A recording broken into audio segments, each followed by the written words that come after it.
Hello বন্ধুরা, আশা করি সবাই ভালো আছেন। ওয়েলকাম টু অভিয়নি ট্রাভেল ব্লগস।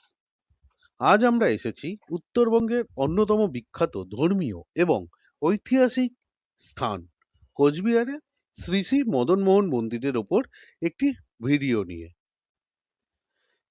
মদনমোহন মন্দিরটি শুধু ইট পাথরের একটি স্থাপনা নয়, এটি কোচবিহার মানুষের বিশ্বাস, ভক্তি, ইতিহাস এবং রাজকীয় ঐতিহ্যের এক জীবন্ত সাক্ষী।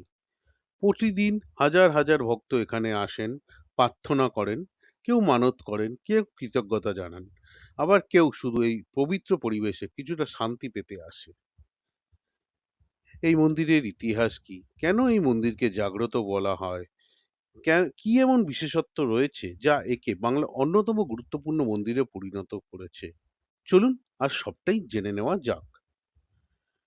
এখন আমরা দাঁড়িয়ে আছি কোচবিহার শহরে একেবারে প্রাণকেন্দ্রে, আর সেখানেই অবস্থিত মদনমোহন মন্দির। এই মন্দির নির্মাণের উদ্যোগ নেন কোচ রাজবংশের মহারাজা নৃপেন্দ্র নারায়ণ। 1885 সালে মন্দিরের নির্মাণ কাজ শুরু হয় এবং দীর্ঘ 5 বছরের পরিশ্রমের পর 1889 সালে এর নির্মাণ সম্পূর্ণ হয়।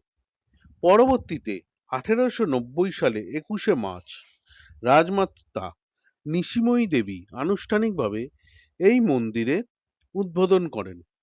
এই মন্দিরটি বাংলার ঐতিহ্যবাহী দালান ও চারুচালা স্থাপত্য শৈলীতে নির্মিত হলেও এর গঠন শৈলীতে ব্রিটিশ আমলের স্থাপত্যের প্রভাব স্পষ্ট দেখা যায়।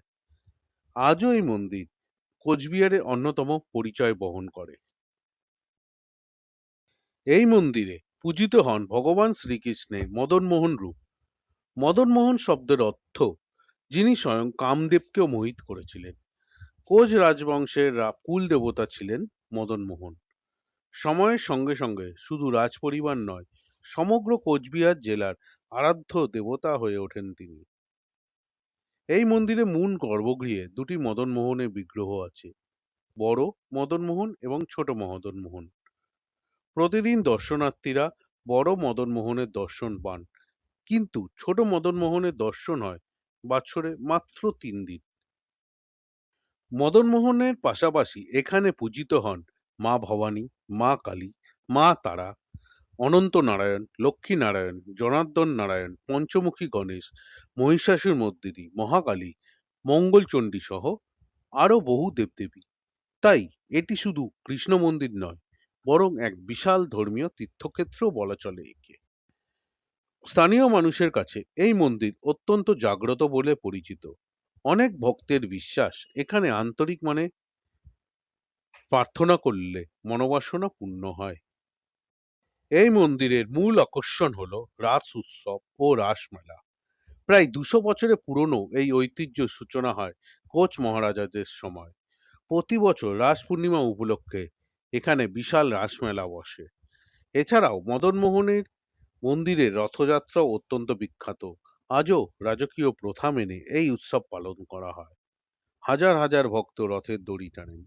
স্থানীয় বিশ্বাস অনুযায়ী এই রথের দড়ি টানলে জীবনে পাপক্ষয় হয় এবং ভগবানের আশীর্বাদ লাভ করা যায়। এই মন্দিরে প্রবেশ করলেই এক অন্যরকম প্রশস্তি অনুভব হয়। ঘণ্টার ধ্বনি, ধূপের সুগন্ধ, ভক্তদের নাম সংকীর্তন, সব মিলিয়ে এক অপূর্ব আধ্যাত্মিক পরিবেশ তৈরি হয়। এছাড়াও এই মন্দিরে রোজ ভোগের ব্যবস্থা করা হয়। আগের থেকে আসলে ভোগের টিকিট কাটলে আপনারা ভোগ পাবেন মন্দিরের ঠিক পেছনে এই জায়গাটিতে। কোচবিহারে মদনমোহন মন্দির একটি শুধুমাত্র দর্শনীয় স্থান নয়, এটি ইতিহাস, রাজকীয় ঐতিহ্য, ভক্তি এবং মানুষের অগাধ বিশ্বাসের এক অনন্য মিলনস্থল।